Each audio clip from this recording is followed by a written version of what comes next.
Alright, we're back, and now we're going to talk about punishment, so here we go. Oh, shoot. The fly-throughs aren't here. Oh, darn it. Anyway, don't worry about it. All the text is just going to pop up. I just deleted all those accidentally. Lovely, and I'm not going to spend the 2 hours to put them back in.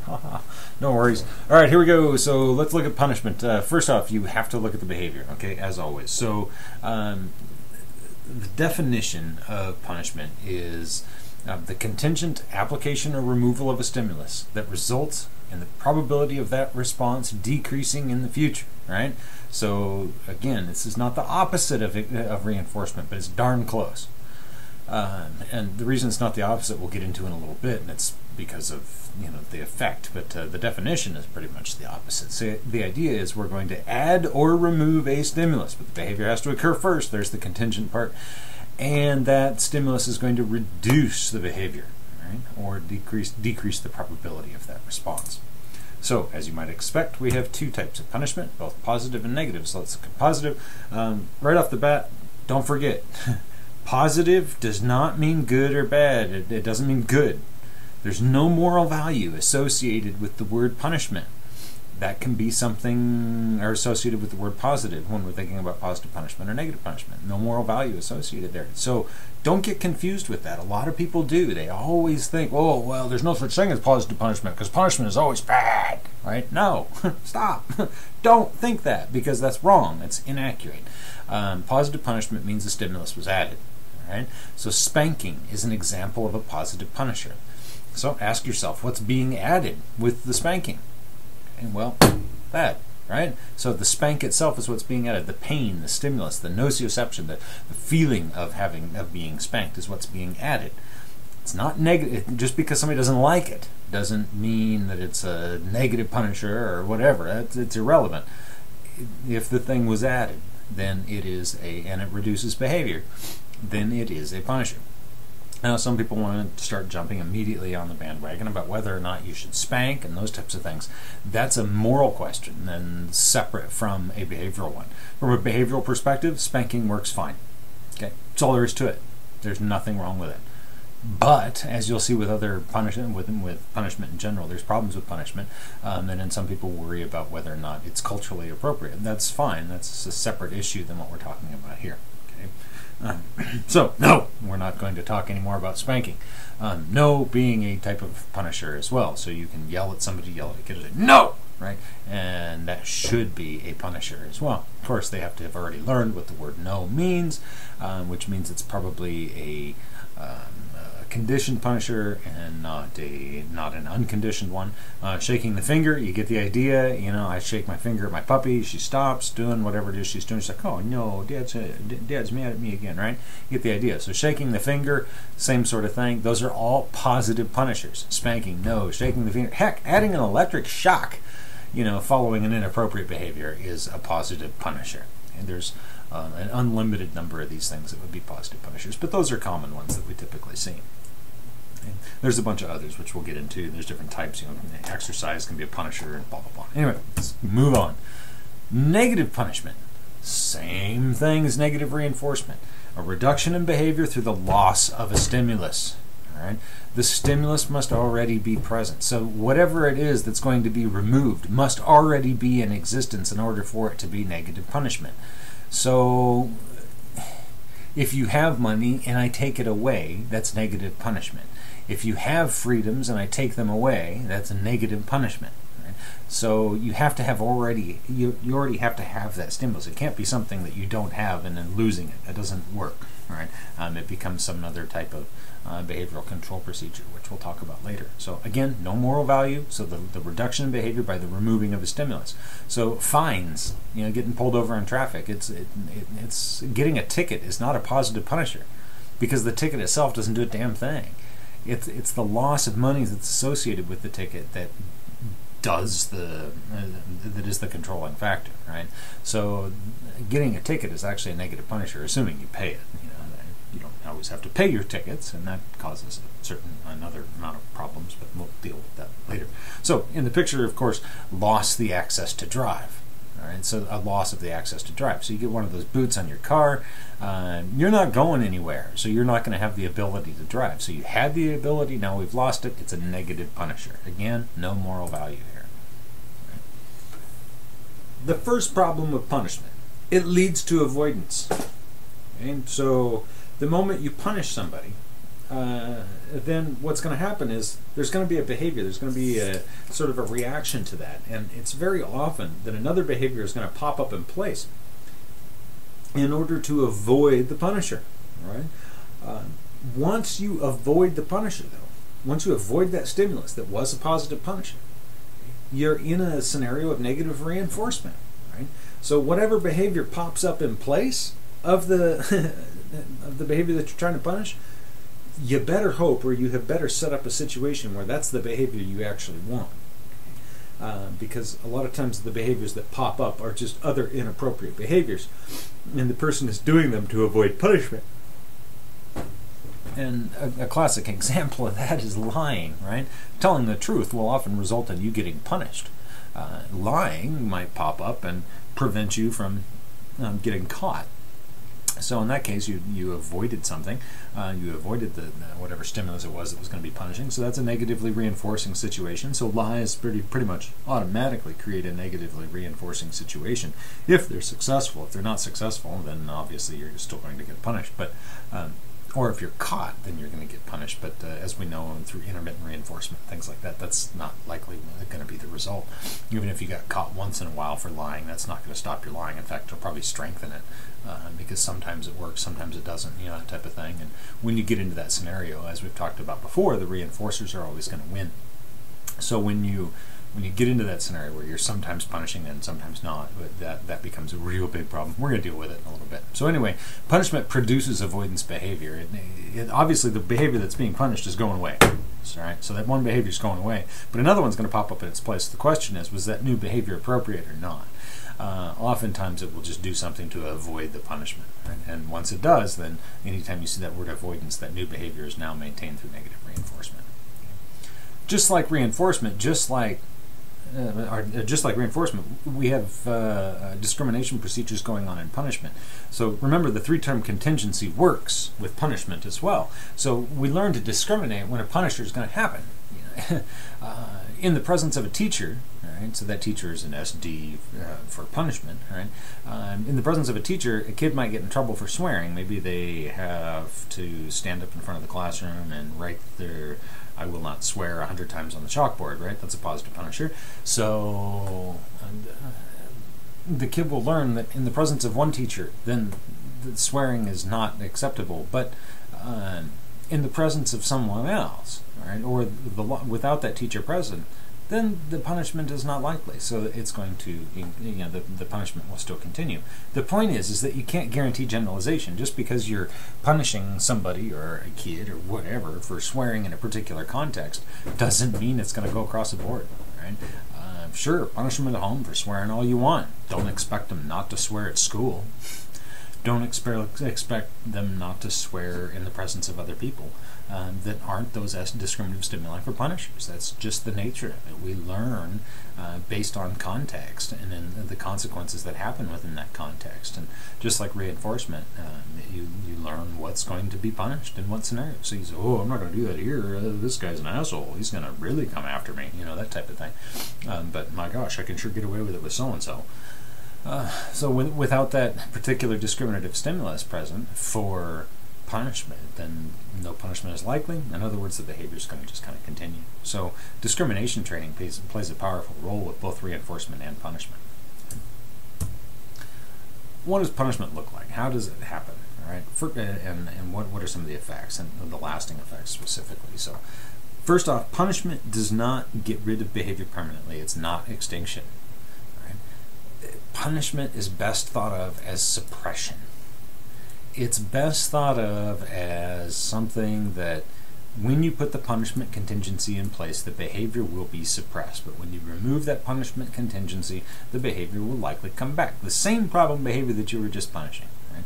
So in other words, the effects are not permanent. The response is going to pop right back into place unless you teach a new response in that scenario.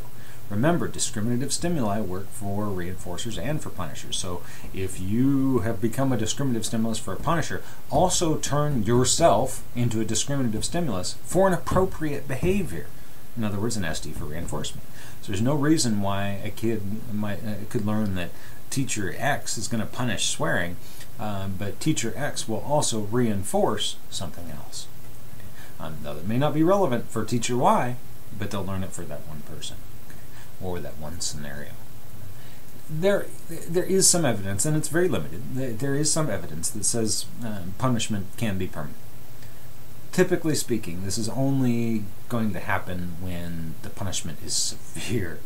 And I mean borderline unethical severe, right? Touching a really hot stove and actually burning yourself, that's probably a positive punisher.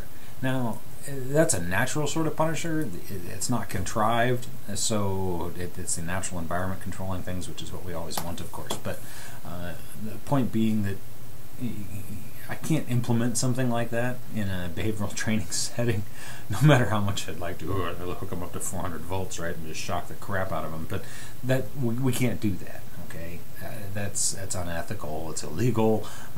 So the types of punishment that produce those permanent changes are not anything that we're going to ever have control, be able to do. There may be some natural punishers out there where that happens. You know, really nasty really bad car accidents or something like that. That may be a permanent punisher, if you will. So, but again, just know that in general, punishment is not permanent, and the behaviors are going to pop right back as soon as the person realizes that there's no longer punishment going on. Or once the contingency's gone, I should say. All right. Conditioned punishers, just like reinforcers, we start out with unconditioned ones and we moved on to conditioned ones, right? And I see a typo on here. The last bullet point here should say conditioned, not unconditioned, right? So with conditioned punishers, there's a handful. Actually, there's quite a few that are things you don't need to learn about. They're unconditioned. Pain right off the bat. That's definitely an unconditioned punisher. You didn't have to learn anything about that. If pain happens as a result of you doing a behavior, then you're probably going to reduce that behavior automatically. Some odors, believe it or not, sulfur has been shown to be a punisher in small kids, meaning that they didn't have to learn what that smell smelled like. They just smelled it and the behavior reduced. Restraint is actually a punisher, and that's an interesting one. If you start thinking about Temple Grandin and some of the stuff that she was doing with regard to treatment of the Asperger's and or autism, whatever you want to identify there, because she used restraint to calm herself down, but in a sense, restraint is typically considered a punisher. So maybe it was that she was getting all excited, and nervous or anxious or whatever. So she would use restraint to punish that behavior. Right, so it's entirely possible. She won't describe it that way, but that's, she's not an expert in the field. She's not going to use this type of terminology. So restraint is definitely a punisher. You can see this with not just humans, but with all sorts of critters. But restraint doesn't have to be a punisher. So there is some context stuff going on there. Because think of little infants that like to be swaddled. That's a pretty tight form of restraint, right? So when they like that. So in one sense, the restraint is, might be a reinforcer. In another sense, it might be a punisher. Think of this more as not a comforting situation. So the restraint, and meaning that I'm like physically going to restrain you. I'm going to hold you down. It's not going to be an affectionate hug. It's going to be, I'm going to hold you in place here. I might put straps on. I might put you in a straitjacket, for instance. That type of restraint is what we're talking about. Sometimes it can even be just physically holding people back from doing things. And it doesn't have to be violent. It can be just preventing you from going anywhere. And that can be enough. Extreme exertion is typically a punisher. Boy, the military sure uses this to their advantage, right? And most coaches know that extreme exertion is a punisher. So if you behave inappropriately on the field, what's the coach going to do? Go run laps, right? Scream at you and make you go do stuff. And the end result being that, guess what? It works. It's effective. Whatever it was that you were doing in the presence of that coach is now gone. It's not going to work anymore. So that behavior is going to go away, right? Hopefully. Cool thing about punishers is, especially with these types of ones, there's no establishing operations needed. I don't have to deprive you of pain in order to make pain effective. I don't have to deprive you of access to some crappy odors in order to make them effective. So no establishing operations needed with most punishers. There might be some out there when establishing operation would be needed. And then again, that last bullet point's wrong. I should say conditioned. We can pair things with this. Usually, believe it or not, it's usually pain that this gets paired with. And fear. Some people go, well, fear is is an unconditioned punisher. No, fear is a conditioned punisher. Believe it or not. So fear can be something that we can condition in here, but pain is a classic example. The finger shaking, as you can see in the slide here, that's usually tied in with pain or some verbal response. So anytime we pair these with something else, they can become punishers. So you can learn that you see a particular stimulus or hear a particular stimulus, like, oh, shouldn't be doing that, that type of thing. Your computer does it to you all the time. It gives you a nasty beep whenever you're doing something that you shouldn't be doing. It's, in a sense, it's reducing whatever that behavior is, or trying to. And we'll come back to some of these others here in a minute. All right, what makes it effective and less effective? Immediacy, right? So always punish immediately, if at all possible. Just like reinforcement, deliver those contingencies immediately. It just makes it way, way more likely to be effective than if you're delaying things out. And why? That's a tough question to answer, but in a nutshell, there's less gaps between the time that you do the time that you do the behavior until the time that you get or earn the punisher, if you will, and so you're less likely to develop connections between other things. So I'm thinking of an example here where my dog growing up, right? She, big German Shepherd, 110 pounder. So when she took a dump on the floor, you knew it. It wasn't like something you just stumble on in the middle of the night. It was like you came home, you smell that from a mile away, right? So it was Dad's dog, so he would functionally punish her, right? So, and he may be, I may have come home first, or maybe my mom came home first, or whatever. But Dad would punish the dog later in whatever way that he was going to punish her. But the thing is that she went to the bathroom in the middle of the day, and then you're talking 5 hours later that she was getting punished for that behavior.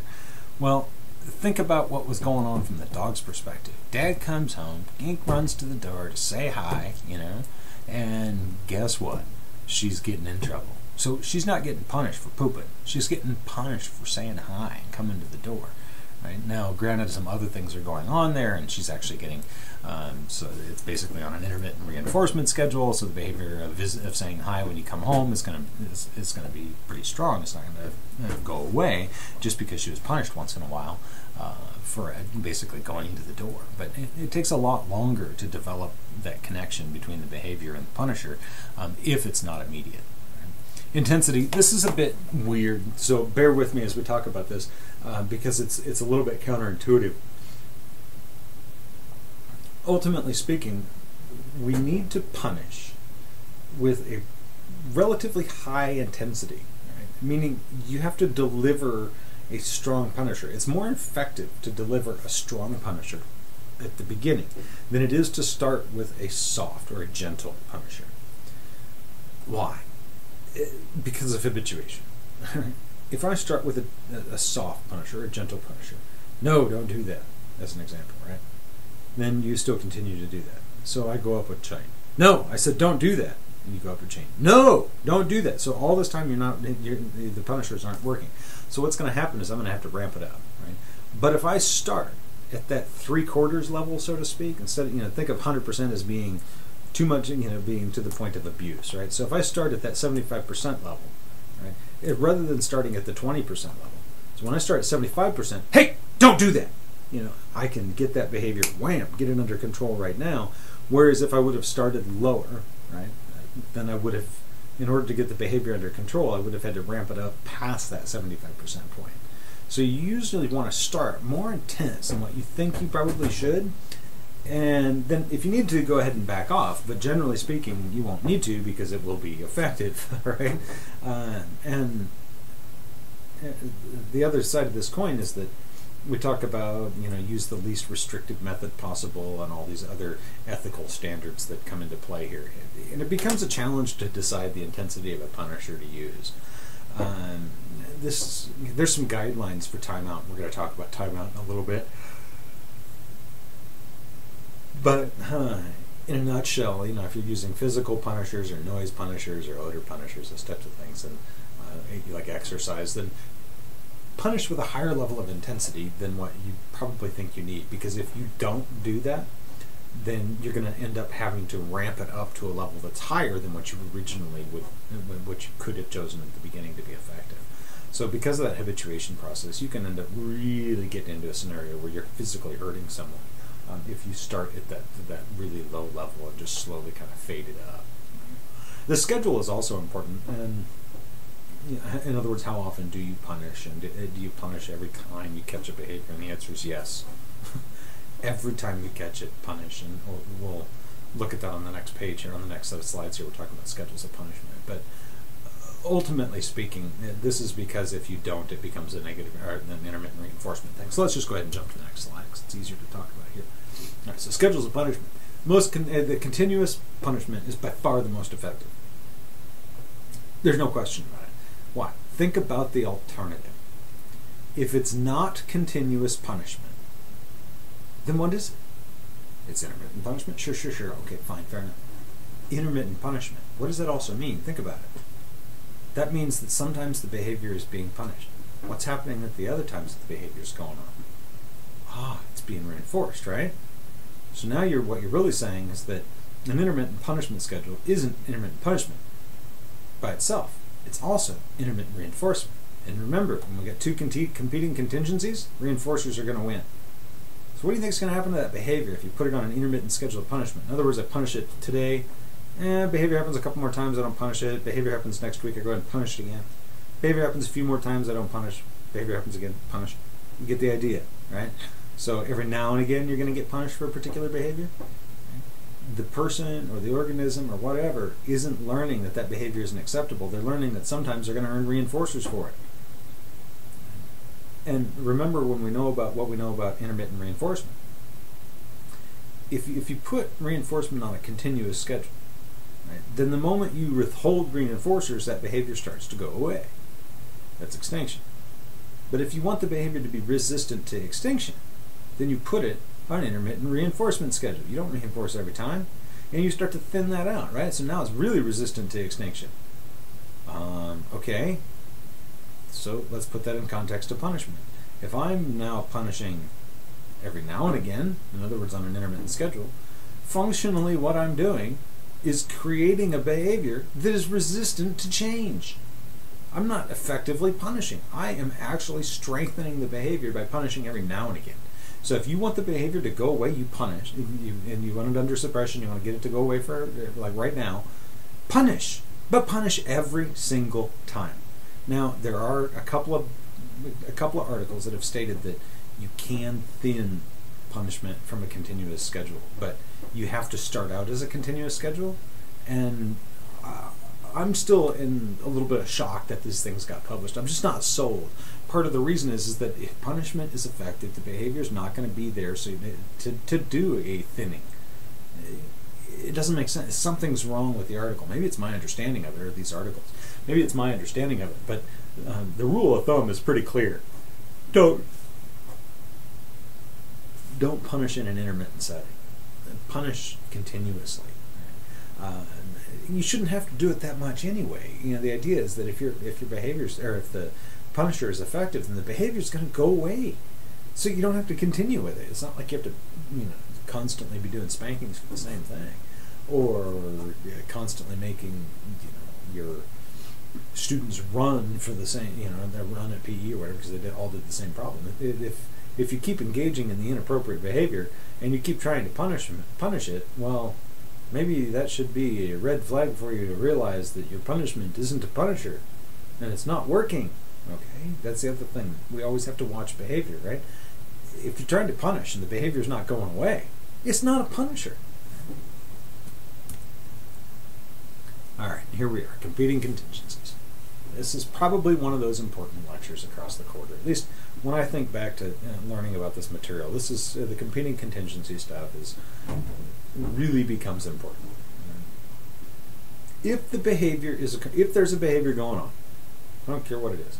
If there is a behavior happening, it is likely getting reinforced. We know there are some behaviors that do happen that don't get reinforced. It's kind of a test behavior type thing, right? There's other things that happen as well. But ultimately speaking, on a very straightforward level, if the behavior's going on, there's a reinforcer for it. It may not be delivered all the time. It's probably on an intermittent schedule. So the point being, don't just think about how can I punish this.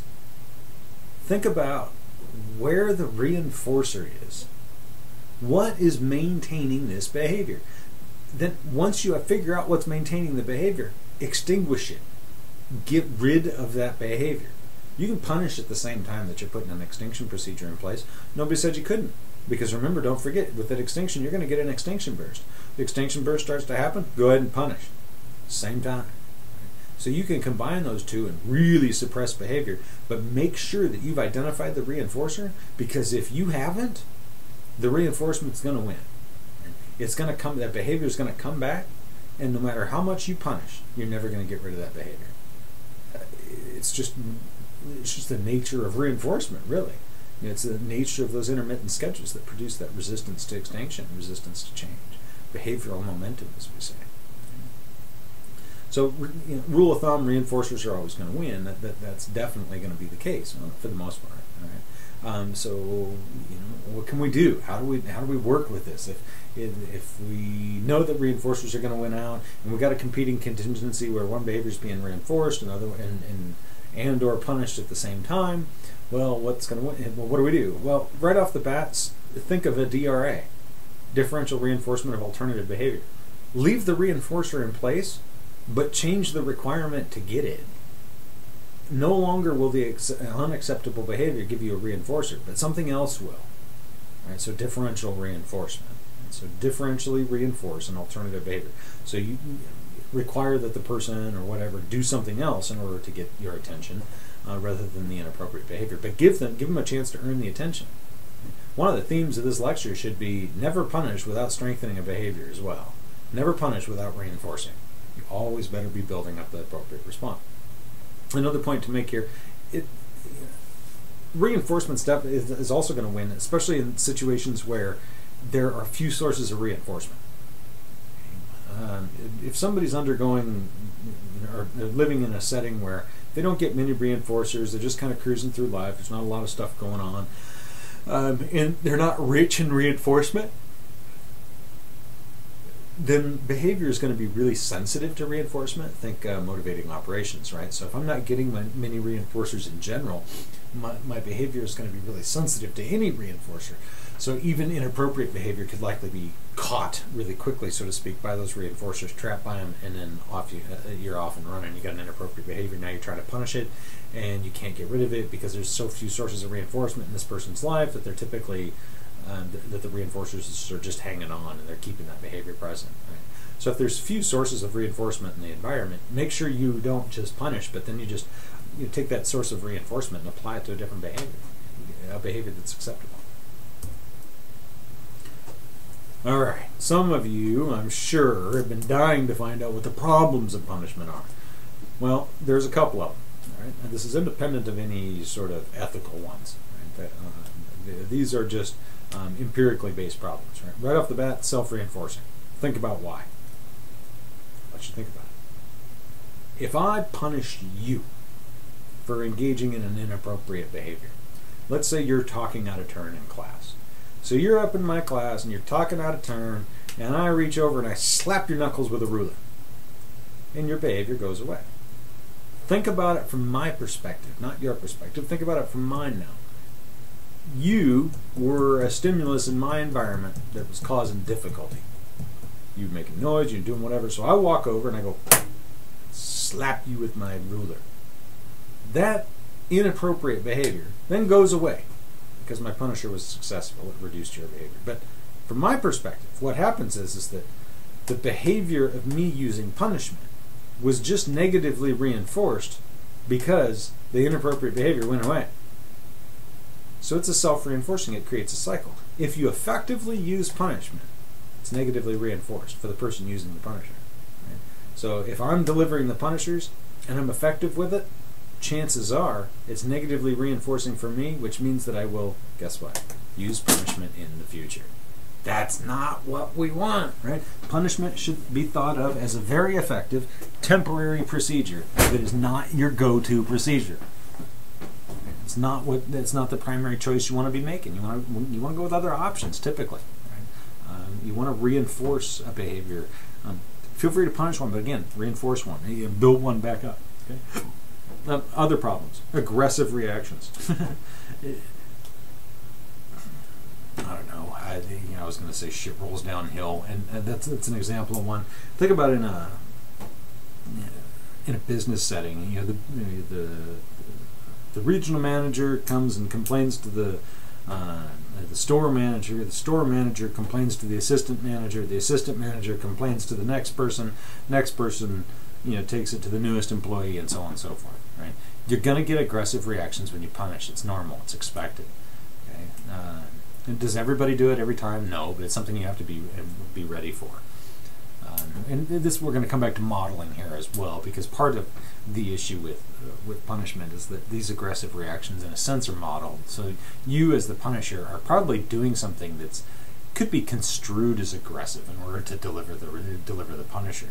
Well, in a nutshell, you're just modeling that behavior, that aggressive behavior. And then there's also another component to modeling, which is that if somebody watches you punish a behavior, so let's say a kid watches you punish a behavior, right? So they watch you punish, and then it works, then guess what the take-home message is for that kiddo? That in the future, if I need to control somebody else's behavior, I better punish it because it works, right? Not build it up. So we always talk about wanting to build up a response. It makes it much more humanistic, so to speak. Escape and avoidance, those are negative reinforcement terms, right? So the moment you start punishing, a new behavior is going to pop up that's going to be something in an attempt to escape and avoid the punisher. And sadly, usually that behavior, especially in young children, not just young children, but children in general, is lying. Lying to escape it. And if the lying works, you're now negatively reinforcing the lying, and you've got yourself a nasty little cycle. One of the more fun things that happens with punishment, and this doesn't just happen with punishment, this can be applied across the board here, is a contrast. Right? It's called behavioral contrast. Assume that you're engaging in a behavior at a particular rate, okay? Whatever that rate may be. Let's just pick something for argument's sake. You're engaging in something 10 times a day, whatever that 10 times, I don't care if it's smoking, saying hello, drinking, whatever. It doesn't have to be a bad behavior. Just say, we got a behavior, you're engaging in it 10 times a day. And all of a sudden, around me, I'm going to punish that behavior. So now, basically, I've pushed you down to 7 times a day. Well, I didn't. All I did was push you down to 7 times a day if I'm around. The moment I go away, or the moment you get out of my scenario, your behavior is going to bump back to that 10 times out of my environment. That behavior is going to bump back to 10 times a day.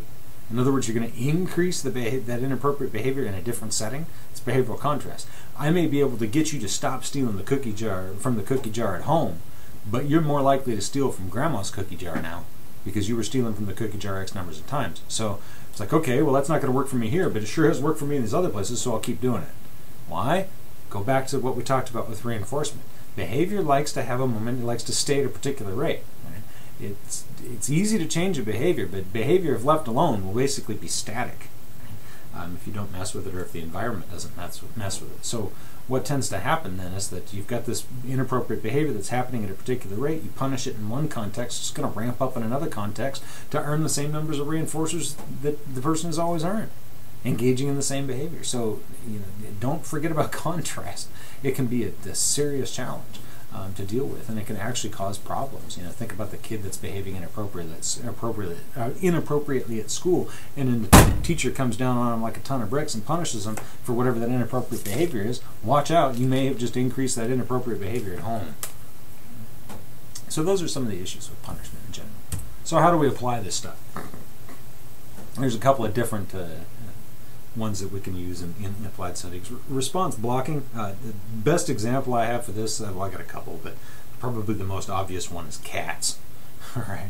Yes, cats, like feline critters, right? Not the play. Okay. So response blocking. Once the problem behavior starts, prevent it from completing. prevent it from prevent the completion, because what's happening if the problem behavior is going on, remember, it's likely being reinforced. So if you prevent the completion of the behavior, it's not going to come in contact with the reinforcer. So in that case, you're adding a punisher, right? And the example I have with the kitty cats was a buddy of mine's house, and for whatever reason, one of his cats would jump from one counter to the other, and the second counter, the one that would land on, was where all the cooking was being done. And they wanted to try and stop the cat from coming over there. It didn't work real well. Cats are notoriously difficult to train. It's not that you can't train a cat, it's that they're freaking stubborn. All right. Rule of thumb with my cats, you want to train them 5 times of anything before they stop. Like right now, it's like they'll keep trying the same thing over and over and over again 5 times in one setting before they learn, oh, maybe he doesn't want me to jump on the counter. Anyway, you get the idea. So they're completely trainable, and all these procedures apply. It's just a little more, it's a little trickier to pull off. So the cat decides to jump from, put it in quotes. All right, so the cat jumps from one counter to the other. And we talked about this, what can you do? And I'm like, I don't know, maybe we can reinforce it for not doing that, and for doing other behaviors using a DRA, and we tried that, and it was working okay, but man, you'd still jump onto that counter whenever you're cooking. So finally, my buddy was cooking, and I was standing there, and I was standing right next to the counter, and as soon as the cat would jump, I'd stick out my hands. It couldn't land. It couldn't make it to the second counter, so it would jump, and it would jump square into my hands, and then just land on the floor, right? And it didn't hurt the cat at all, it tried this thing 4 or 5 times right at that moment. And eventually he got snarky with me and walked off, right? But it worked. It reduced the likelihood that he was going to be jumping onto that second counter. Now, it was kind of funny because it's a great example of this whole scenario here that we've been talking about, because it wasn't just, it didn't work completely. In other words, when my buddy went back to the kitchen and I wasn't present, guess who jumped over the counters and jumped onto the second counter? Yeah, he got it. Eventually, he learned that he had to block the cat, and he blocked the cat a couple of times, and the behavior, for the most part, went away. Right? The cat got attention for doing other things, like instead of jumping on the counter and coming over and staring at the food as it was cooking, he would approach my buddy on the floor, and my buddy would give him a treat, that type of thing. And it was all natural at that point. And the cat, for the most part, doesn't jump on that counter. He'll jump on all the other counters, but he won't jump on that counter anymore. At least not from the counter-to-counter jump. He'll jump up there from other spots, but he still gets in trouble for it every now and again. So now and again. So there's your hint. In other words, he's still going to continue to do it, but whatever. Contingent exercise. Oh, let's go back and let's keep it response blocking with kids. The same type of thing happens with kids. You can or humans. You got a particular response. Maybe a tick or a stereotypical behavior, like stereotypy or something like that, something weird that's going on or something odd that you want to stop. Well, you can prevent that behavior's completion. You can prevent it from getting to the end, and it tends to work. Some of the examples that keep popping into my head is self-injurious behavior. People that pick at themselves and tear at themselves. Once they start to reach for their arms. Right, so let's say they're going to tear at their arms with their fingernails. So they start to reach for their arms with their fingernails. Then stop them, hold them back, restrain them from completing that, right? And then redirect that response, get them to do something else and earn a reinforcer. So that's a type of response blocking. Contingent exercise, performing a different response. Right? So I'm going to get you. There's an inappropriate behavior that you just engaged in. So go out and run laps. Physical exertion. Basic training in the military is functionally based on contingent exercise, right? Among other things, but we use it in sports all the time. You engage in inappropriate behavior, you got to go do some exercise, push-ups, sit-ups, running, whatever, right? And some people say this is really bad because it turns running and things like that into undesirable responses. It makes the person not like it, and I suppose that's the case. I don't know. I don't know the literature on that. My guess is most people are being a little extreme when they say that, oh, don't ever use physical exertion because it will ruin the kid's taste for running. No, I don't think so. I'm just not sold that it'll completely do that. Maybe it does. Again, who knows? But I'm just thinking that's being a little extreme. So, overcorrection. Now, this is a pretty cool procedure. It's not just a correction procedure, it's an overcorrection procedure. Now, first off is the restitutional overcorrection, which is where, as you might have picked up from the word restitution, you have to repair the environment. So if you do damage to your environment through your behavior, you got to go back and repair it, and saying sorry doesn't cut it. So for example, let's say I steal something from the store, I get it, and my parents catch me. Now, I would need to do a couple of things. First off, I would need to go back, probably apologize for that, and then put the environment back to the way it was when I found it. In other words, put the candy back. And if, for whatever reason, I already ate the candy, that means buy another piece and then put it right back on the shelf. Okay, does it make sense? I'm putting the environment back to where it was. So I stole one and ate it. I buy a second one and then put it back into the spot where it was. So functionally, I just paid for my own candy, right? That's a restitutional overcorrection. I'm making you go back and try this crap again because you didn't do it right the first time. We're going to give it a second shot. Positive practice, okay, is the overcorrection procedure. So you're going to give this another shot, but this time I'm going to tell you what I want out of it.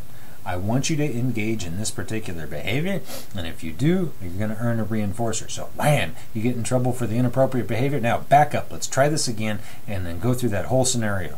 Your sister your sister asked you to share this toy or whatever it was, right? And then you got mad or hit her over the head or whatever the case may be. Guess what? We're going to try this whole thing again. That behavior was inappropriate. Boom, you're off to timeout. Let's get back into the scenario again. This time sister asked, this time you shared. And you earn a reinforcer. Right? Hopefully the reinforcer comes from the sister and then also the parents as well. So you've got the two components there, the repairing the environment and then the positive practice. So always use positive practice. And then if you can, use the restitutional part because it's just kind of an additional punisher, if you will. So that's probably one of the more common ones, the overcorrection procedures. Right? So if you are using a punishment procedure, what should you ask? First off, ask if they're working. Is the behavior still there, or did the behavior go away? If it went away, it's working. Right? Put a new behavior in its place. If it's not working, ask yourself the following question. Do I have sufficient magnitude to control the behavior? That's a tough one to answer. You don't know. There's no right answer to that one. Do you think you can safely ramp it up, make it a little more difficult, or make it a little more aversive, if you will? Okay, go ahead. You give it a shot. But watch out, you're walking a fine line ethically here. Vary your punishers. Don't use the same one over and over again. I remember in basic training, they made us just do a bunch of push-ups. It's like, yeah, that sucked. Kind of. After a while, we were all in good enough shape to where push-ups didn't matter. Well, our RDCs knew about that, so they immediately then had us do sit-ups. And then 8-count bodybuilders, and then running miles and miles and miles and miles and miles and miles on end. And like, oh, okay, all right, we got it. There's a lot of different punishers that are available to us. You know, probably my favorite punisher, which made me laugh, which was the wrong thing to do, was when we screwed something up. I can't remember what the hell it was, but we'd all screwed something up, and we got back into the compartments when where we slept, and the RDCs had taken everybody's clothes, and we had 88 guys in our compartment. Excuse me. So they took all 88 guys' clothes and put them into a big stack in the middle of the room. Just messy ass stack, and underwear, t-shirts, shorts, everything, the whole shebang, all of our clothes that we weren't wearing. We're in a big pile in the middle of the room. Okay, you got 5 minutes to put them all back. It's like, oh, great. And in reality, we have more than 5 minutes. But the point being was that was a hell of a punisher. It took people forever to find their clothes. They'd mix and match those things, and they were all the same. It's like looking for it's like one of those puzzles that has all the same color on it. Every piece is exactly the same except for the shape. The only difference in everybody's clothes was where your name, your name on the darn thing. Other than that, was all the same. So that was a hell of a punisher, and it's one that really sticks out to me. I don't remember, some of the others I don't remember at all. But so vary the punishers. Punish early, punish often. It sounds like I'm really supporting punishment. I'm not a big punisher guy. I'm not, and we'll get to that here in a second with the last line. But if you're going to punish early, punish often, and catch it every time. And it says to shift to intermittent. I know your book says you should. I just no, don't shift to intermittent. You're asking for trouble. And yeah, okay, if you are going to shift to intermittent, fine. Watch the behavior and see if it's coming back in droves. And if it is, put your punishment back in place. But why even risk it? Punish appropriately, suppress the behavior, and then, most importantly, out of all of it, build a new response. Okay? Teach a new response in that scenario. If you don't teach a new response, the behavior, some inappropriate behavior, most likely, is going to pop right back into place. And you're going to end up punish. These kids are awful, but don't shoot the dog, right? Because you're the one creating the scenario. If you don't teach somebody what to do, they're going to go willy-nilly to figure out what to do. So if you don't tell them, this is what I want in this scenario, ain't going to happen. Right? The behavior, the desirable behavior is probably not going to pop in there. It might, but why leave it to chance? Why not just go ahead and teach it? So if you're going to punish, make sure you've got a plan in place for reinforcing appropriate behavior. In other words, a DRA, differential reinforcement alternative behavior. Punish the inappropriate one at the same time, reinforce an appropriate behavior. Guess what? Now you're getting a twofer, and you're going to get that behavior to change rather quick. Timeout. Lots and lots of stuff on timeout. Some people love it, some people hate it, most people have no clue what it really is. The answer's on your screen. I should have bolded these things, made them jump at you, made them pretty colors. Timeout is only the partial term. The technical term is time out from positive reinforcement. If you're not removing the reinforcers, then it's not time out. I'll say that again in a different way. If the behavior that you're trying to punish, put in timeout, still is producing some reinforcement, when your kid's in timeout, it's not going to be effective. Guarantee it. It will not change a lick of behavior because they're still earning positive reinforcers for the inappropriate behavior that got them into timeout in the first place. If you're going to use timeout, you better use it effectively.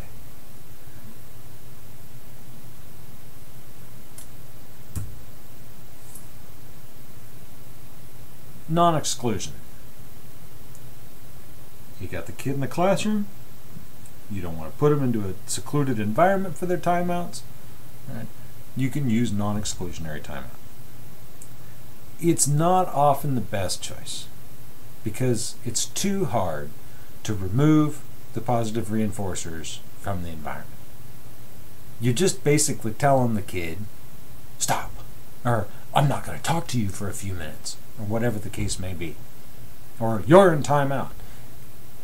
It works well if your entire classroom is right there along with you, and they know that they're going to get in trouble if they give that kid any attention whatsoever during that time. So non-exclusionary timeout, an example, a wrist ribbon. All right. So you've engaged in the inappropriate behavior in the classroom. I walk over and I put this little elastic thing on your wrist that basically signals to me and to everybody else in the room that I can't talk to you, I can't interact with you, I can't do anything with you. Your job with that wrist ribbon is to sit with you four on the floor, the chair is all flat on the floor, feet on the floor, and hands on the desk. Not playing with anything, not doing anything, just sitting there and waiting. But you don't remove the student from the setting. That's the key. In the playground, we can kind of do non-exclusionary. It gets a little wishy-washy, but the idea on the playground would be, okay, come and have the kids stand next to the playground monitor.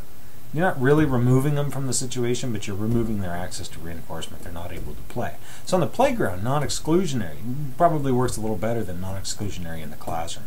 Because it's so easy for a kid in the classroom to still play with something at their desk even when they're in timeout. The teacher can't spend their entire time staring at that one kid while they're in timeout. And just so you know, how many minutes should you do timeout for? You should have answered that already. 1 minute per year of age is your maximum. I don't want to hear about anybody putting a kid in timeout for 20 minutes. Well, I can't, no 20-minute timeouts. I've seen teachers do 30 minutes and I jumped down their throat like crazy. I said, not only is that unethical, you could be breaking the law. It's not, there's no reason for it. It's quick because it needs to be quick because you're removing access to positive reinforcers. You put somebody in any environment for 20 minutes, trust me, they're going to start finding reinforcers. It may be simply it may be as simple as staring at patterns on the wall and tracing those patterns with your eyes, but you're getting some form of reinforcers. Right? That's not timeout then. Right? So we need you in timeout. We need you in timeout for no more than 1 minute per year of age. There's some wiggle room here. The wiggle room comes from what happens if you violate the timeout procedure and all that stuff. Right? Non-exclusionary timeout, keeping them in the particular setting as close as possible and still giving them not giving them any reinforcers. How about planned ignoring? Look away, remain quiet. So, this one teacup is ignoring the second one. It turned away. I'm no longer listening to you. Talk to the hand. That's planned ignoring, right? So talk to the hand. Your words ain't going to affect me. Remain quiet. Look away. But in order for this to work, time in must produce attention.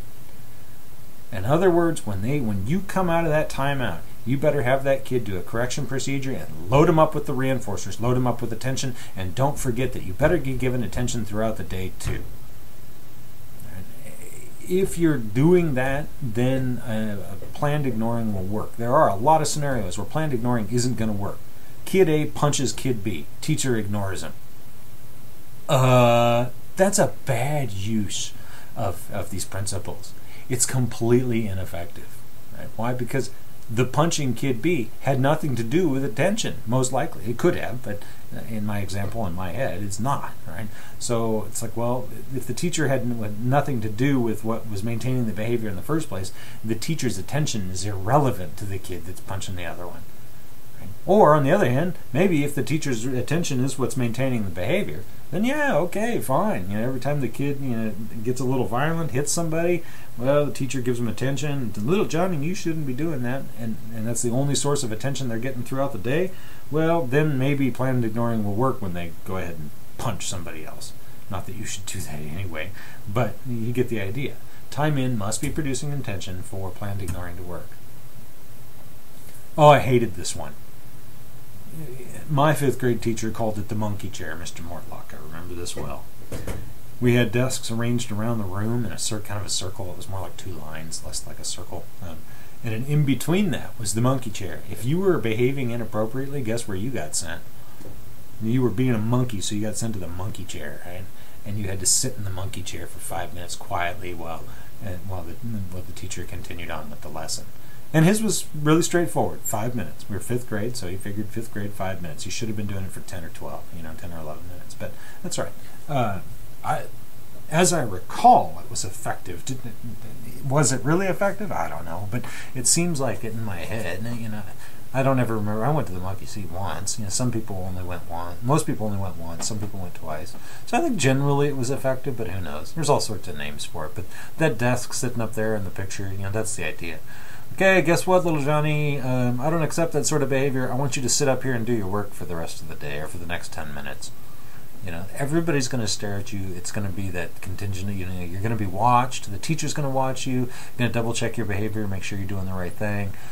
Hopefully, the teacher's going to reinforce you if you're doing the right thing even during this time. But you have to be doing the right thing. I go back and forth on that one. It's timeout, so it really shouldn't produce any reinforcement, but it could. I do know when the monkey chair backfired was when a kid started making faces. The teacher had his back to him, and he'd start making faces, and the other kids would laugh, and that type of thing. And it just wasn't producing any sort of punishment, if you will. Exclusion. This is probably the most effective form of timeout. Oftentimes a timeout room, maybe it's just a partition in the classroom, maybe it's a hallway. But again, the key with all timeout is no positive reinforcement. It's time out from positive reinforcement. So if you're going to use a room, make sure there's no opportunity for timeout or for reinforcement in it. This room would not work for me. Why? Because I'd start counting squares. I can almost not help it. I just see batches of 25. That's when I look at these. That's what I see. Batches of 25, and nines and 25s. Think of the Purina symbol. That's what sticks out. When I look at these pictures like this, all I see is a bunch of Purina symbols.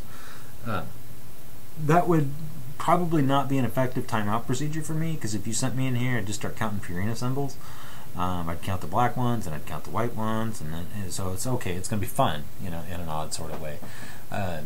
So your timeout room should be pretty bland. It shouldn't be producing any reinforcers. Partitions in the classroom can serve as timeouts, maybe a coat closet or something like that. Hallways can work, kinda. I wouldn't recommend it, just based on my own experience, having been sent to the hallway more than once, and that was just the greatest thing in the world. That was not ineffective. Why was it the greatest thing in the world? Because I could talk to people and not get in trouble for it. Oh, go sit in the hallway for 10 minutes. Okay, sure. You're in timeout. Yeah, really? No, I'm not. I'm out there chit-chatting. I'm sitting on the floor saying hi to people that are walking by, talking to the teachers, whatever. Right? It didn't matter. The hallway was not a good spot for timeout, at least for me, or for most kids. Not a real good spot. You have to guarantee that there's no interaction going on out there, and that's not going to happen. The partition tends to be pretty popular. Timeout rooms are pretty popular nowadays. Timeout rooms typically, if there is one in school, you get sent to the timeout room, and there's a timeout monitor, and the person monitoring the timeout has to touch the door. There's a little handle they have to hold on to, basically. That way they can't forget about you. If they let go of that handle or whatever, then the door automatically opens or unlocks, and you can get out. That way you can't be locked in there. Again, we've talked a little bit about what happens, how much time, right? 1 minute per year of age. Well, can you extend that? Of course you can. If the kid is not following the timeout rules, then maybe you should think about, adding some additional time into timeout. And there's some rules of thumb for that. Let me peek ahead on the slides here. I may be getting ahead of myself. Yeah, I am. So, okay, we'll come back to that in just a second. Exclusionary based time or exclusionary timeout. Poor little primate there. Doesn't look very happy. Anyway, it's very effective. It's socially acceptable. It's not socially acceptable anymore to walk up and smack the kid, have the principal smack the kids with a paddle. Okay? That's what's happened today. Is that corporal punishment is no longer socially acceptable. Behaviorally, it's very acceptable. There's nothing wrong with it. But you have to separate the behavioral side of things from whether or not. From the social side of things. Socially speaking, we accept timeout nowadays, and it's okay. Right? Use correction procedures with it, so when you're done with the timeout, put the situation back. Right? So let's try this again, little Johnny. This is what I want you to do this time. So here's the scenario. I want you to begin your math homework. Right? So what are you supposed to do, little Johnny? I'm supposed to get out my math homework and start working on it. That's correct. All right. So let's begin our homework. So little Johnny starts doing his homework. Well done. I really appreciate it when you do that. Awesome. Good job. Start delivering the reinforcers for the appropriate behavior. Isn't that nicer to do that than to do this? Okay. So whatever those reinforcers may be, sometimes they're social, sometimes they're verbal, but load on the reinforcers if you can. Again, that's the nice thing about timeout is that it lends itself to a great correction procedure. Usually you can reestablish the scenario very quickly because first off, your timeout wasn't that long, a few minutes. All right, come right back. Let's try that again. I asked you to get out your math homework. Please do it. Okay, and then you can deliver a reinforcer at that point. What do we want to do if we make this study? If we're actually want our timeouts to work, make reinforcement rich for time in. Because remember, a lot of times timeout, the kids are behaving in inappropriate behavior partially because they're trying to get something, right? And they're getting a reinforcer. So if they're not getting enough reinforcers, you're going to get some inappropriate behavior popping up. So make reinforcement rich for time in. Clearly define the behavior that will get you into timeout, and clearly define the behavior that will get you out of timeout. What do you need to do while you're in there? What are the exit criteria, right? Make it clear. You have to be in timeout without disrupting anybody, anything, yourself, or doing anything, whatever, for the next 4 minutes. Explain the rules. You are to sit on your hands. If you get off of your hands, I will add an additional 30 seconds. That type of thing. And trust me, 30 seconds to a 5-year-old is forever. All right? At least they'll feel like it's forever. Obviously for you and me, it doesn't matter. When you implement timeout, be consistent with it. Don't change the rules one week. Always keep the same rules for the most part. Behavior X will get you a timeout. Don't do a 30-second timeout this week and a 2-minute timeout next week. Nope, timeout is timeout. If you're going to use the 1 minute per year of age, go for it. Use 1 minute per year of age. Some people do less, and then they kind of go up if they need to. I don't know. There's another one that I'd flip a coin about. Sometimes I understand why they do that. Other times I think that that's just kind of going down the wrong route. Evaluate, the most important part on this slide. Make sure it's clear that the timeout is effective. Timeout is negative punishment.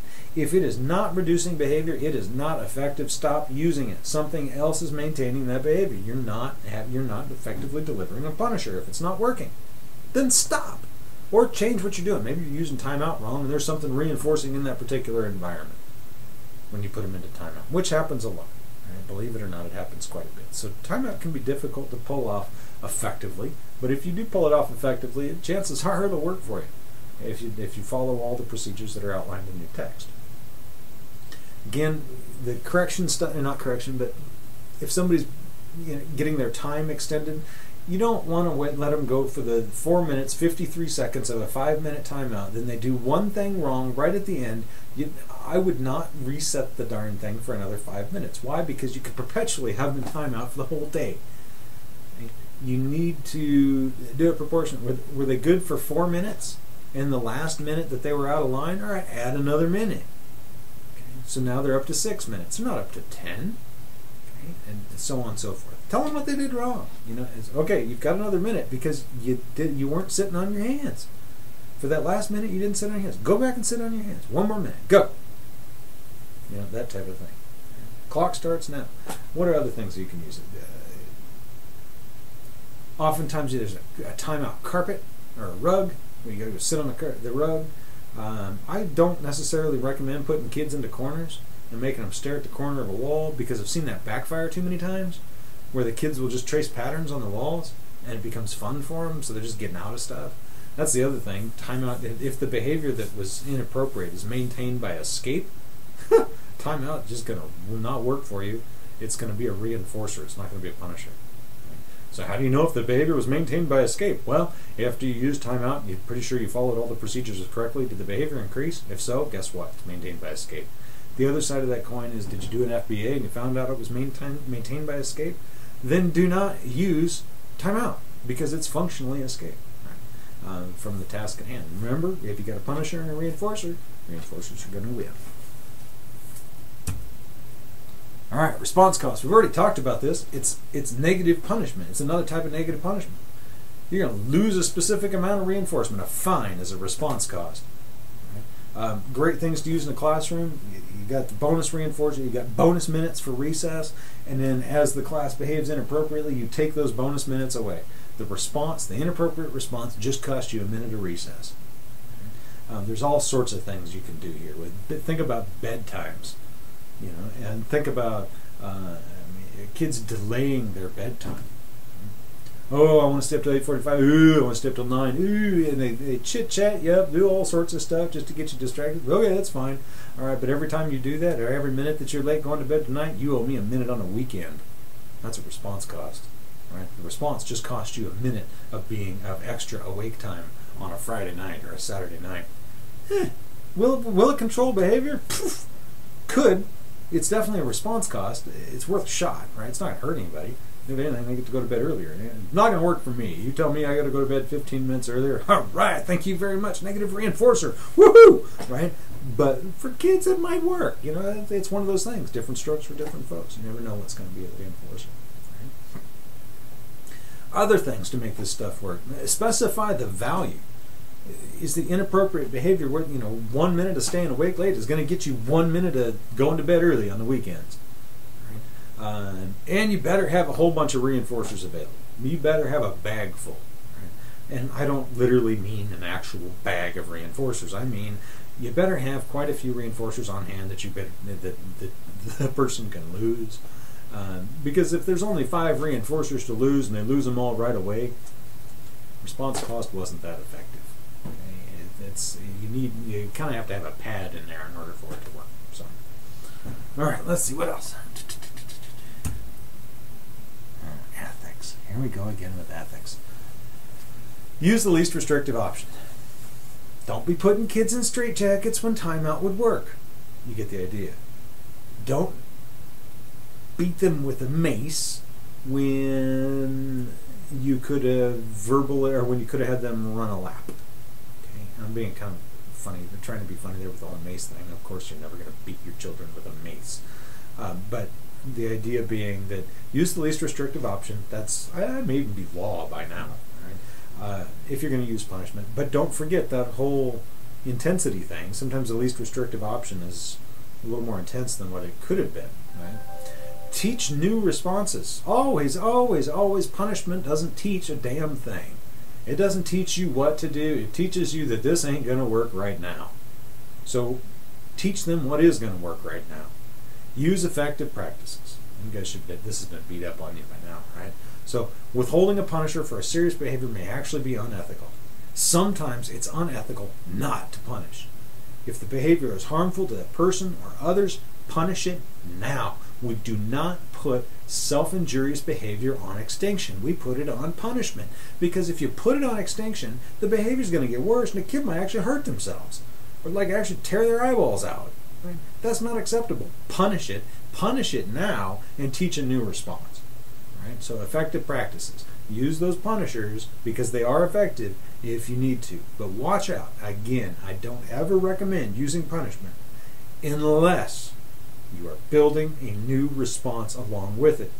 Punishment is fine. It works. But ethically speaking, in my opinion, you have to be building a new response at the same time. So, anyway, that's punishment. Talk to you soon.